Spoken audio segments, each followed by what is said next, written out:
Hola, en este video explicaremos detalladamente lo que sucedió en la Guerra Civil Española, pero antes de eso tendremos que analizar y comprender qué es una guerra civil. Se entiende por guerra civil aquel enfrentamiento que ocurre entre grupos organizados existentes en un mismo país o territorio, o también puede que ocurra entre dos países que estaban unidos como uno solo. En otras palabras, es un combate bélico o agresivo en el cual los integrantes casi siempre se forman por dos bandos políticos contrarios.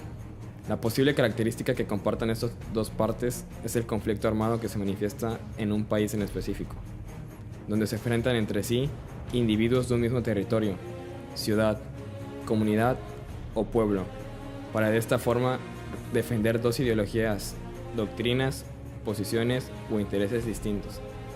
Ahora, después de haber comprendido esta definición, podremos hablar más a fondo acerca de la Guerra Civil Española. Para eso, nos enfocaremos en los antecedentes. Hablando de los antecedentes, cuando Alfonso XIII fue proclamado rey con tan solo 16 años, en marzo de 1902, el sistema político de la Restauración Española venía arrastrando la pérdida de territorios ultramar, entre ellos Cuba, Filipinas y Puerto Rico. Además, venían cargando con una humillante derrota en la guerra contra los Estados Unidos. Esto provocó una severa crisis económica y una serie de enfrentamientos políticos que se prolongaron hasta el golpe de Estado encabezado por el general catalán Miguel Primo de Rivera en 1923, quien, ante la gravedad del clima social y por su torpeza administrativa, dimitió en 1930. Debido a esto, el rey intentó volver a la normalidad constitucional, pero no prosperó. Ante tal conflicto social y político, el último presidente del Consejo de Ministros, Juan Bautista Aznar, restableció las garantías constitucionales y convocó a elecciones, las mismas las cuales fueron ganadas por los republicanos socialistas. El rey, temeroso por las manifestaciones, abandonó el país, lo que le permitió al Comité Revolucionario proclamar la República, y a la par, Barcelona se declaró la República Catalana. Después de esto, se aprobó una nueva constitución republicana, y el gobierno por Manuel Azaña pretendía establecer una mayor equidad social y política para España. Sin embargo, este gobierno se enfrentó a los intereses económicos y comerciales de grandes empresarios, de terratenientes, de la Iglesia Católica, de los simpatizantes de la monarquía y, en particular, de los militares asentados en territorio africano. Todos estos organizaron un fallido golpe de Estado en 1932, encabezado por el general Sanjurjo. La historia nos dicta que en este conflicto bélico hubo dos grupos armados, el bando republicano y el bando sublevado. Primero hablaremos del bando republicano, constituido a partir del gobierno democrático. Estaba formado por el Frente Popular, que a su vez estaba compuesto por diversos partidos de izquierda, como el Socialista Obrero, el Comunista Obrero de Unificación Marxista y sindicatos, los cuales eran de origen anarquista y nacionalista catalán. Pero a pesar de esto, hubo muchas diferencias ideológicas entre los partidos y los ideólogos de cada fracción, lo cual causó que el bando republicano jamás pudiera conformar una fuerza militar.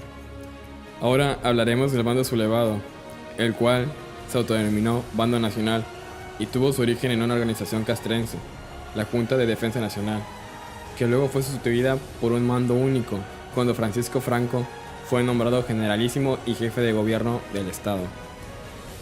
Este bando estaba constituido por la Falange Española fascista, los carlistas, los monárquicos y la Iglesia Católica, que ofrecieron su apoyo luego de los ataques que hubo por parte de los grupos radicales de izquierda. También estaba la Liga Regionalista y otros grupos conservadores a los que se sumaron empresarios, terratenientes y población rural que fue manipulada por patrones y por el clérigo.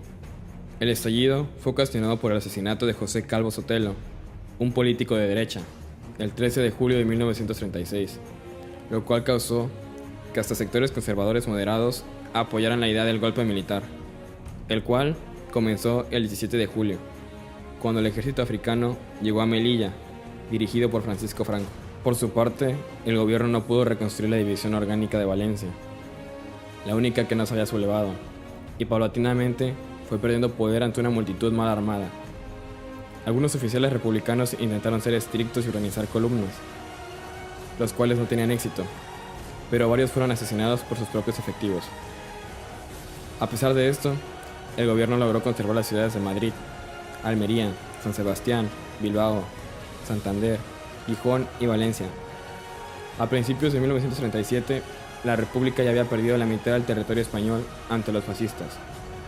Cuando por fin la República logró organizar grupos de milicianos, el resultado fue poco eficiente. Si bien ayudó a animar la liberación de los hombres, poco les servía en la batalla, pues carecían de disciplina y entrenamiento militar. La dinámica de ambos bandos fue muy dispareja. A poco tiempo de haber iniciado el conflicto, los fascistas recibieron apoyo de Alemania e Italia, mientras que los republicanos no podían recibir ayuda, debido a su política internacional de no intervención. Los golpistas contaron con tropas organizadas y entrenadas para la guerra, mientras que el incipiente gobierno debía confiar en un indisciplinado conjunto de milicianos y restos de antiguas fuerzas armadas y de orden público. Desde el inicio, los sublevados impusieron un régimen militar que eliminaba a cualquier discrepancia política o desobediencia y enfocó todos los recursos humanitarios y materiales en estrategias de ataque bien organizadas. En octubre de 1936, la República comenzó a recibir armas de los soviéticos, pero para entonces los sublevados ya habían consolidado una superioridad militar tan grande que fue imposible acortar esa ventaja. En ambos bandos se observaba la represión y el terror, pero del lado republicano fue mayor el hambre y la angustia, surgido de la desorganización y los conflictos internos. Estos choques internos estallaron violentamente en 1937. Más aparte, la pérdida de las batallas más importantes aceleró la caída de la República. La Guerra Civil Española resultaría ser tan feroz como sangrienta. Aunque los recursos de las dos partes no eran tan desiguales, los nacionalistas estaban mejor organizados y recibieron una importante ayuda material de Alemania, mientras que los republicanos recibieron muy poca ayuda y por su parte estaban divididos por conflictos internos entre facciones comunistas, socialistas y anarquistas. Todos estos hechos y factores del bando republicano los llevaron irremediablemente a la derrota.